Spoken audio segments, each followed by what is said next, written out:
প্রবীণদের চিকিৎসা সম্পর্কে আপনার মতামতটা কি?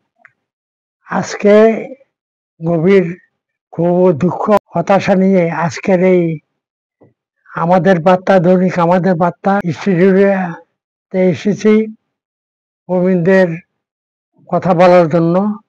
সর্বপ্রথম আমাকে প্রশ্ন করা হলো প্রবীণদের চিকিৎসা নিয়ে আমার মতামত জানা। দেশের প্রবীণরা ব্যক্তি, পরিবার, সমাজ, রাষ্ট্রের কাছে অবহেলিত। তাদের এই অবহেলা দূর করার জন্য শিশুরা যেমন অসহায়, আমাদের সমাজে প্রবীণরা অসহায়। বিশেষ করে আমরা যারা প্রবীণ পেনশনভোগী আছি তাদের সম্পর্কে পড়ছি। আমাদের প্রবীণ পেনশনভোগীদের পেনশনে যাওয়ার পরে আমাদের ভাতা থাকে ১,৫০০ টাকা, যা কর্মরতরা পেয়ে থাকেন ১,৫০০ টাকা। ৬৫ বছরের পর আমাদেরকে পেনশন দেওয়া হয় ২,৫০০ টাকা। অবাক লাগে এই ২,৫০০ টাকা দিয়ে একজন প্রবীণ কিভাবে চিকিৎসা গ্রহণ করবে।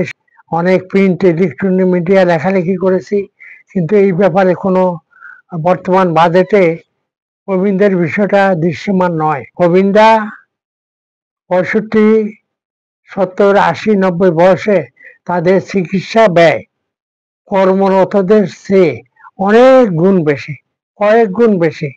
প্রবীণরা শুধু প্রবীণ বয়সে তাদের খাবার দাবারের পরিমাণ কমে দেয়।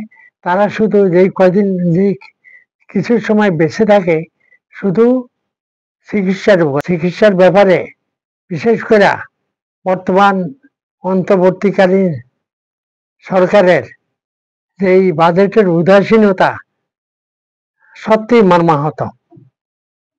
বাজেটে এই ব্যাপারে কোনো কিছু উল্লেখ করা হয়নি। প্রবীণরা দেশ ও সমাজ এই আজকের এই অবস্থা নিয়ে আসছে। আজকে যিনি প্রবীণ তার অনেক স্বাধীনতা যুদ্ধ সহ বিভিন্ন আন্দোলন, তাদের শ্রম নিহত, অথচ প্রবীণরা শেষ বয়সে চিকিৎসায় অবহেলায় দুঃখে দুঃখে দিন কাটাতে হচ্ছে। দাবিটা যৌক্তিক। আমাদের দাবি হলো প্রবীণদের যে ২,৫০০ টাকা চিকিৎসা ব্যয় আছে, এই চিকিৎসা ব্যয়টা ৭০ বছরের পূর্ব পর্যন্ত ৫,০০০ টাকা করা হোক। ৭০ বছরের পরে প্রবীণদের চিকিৎসার ব্যয় ৫,০০০ টাকা থেকে ১০,০০০ টাকা করা হোক।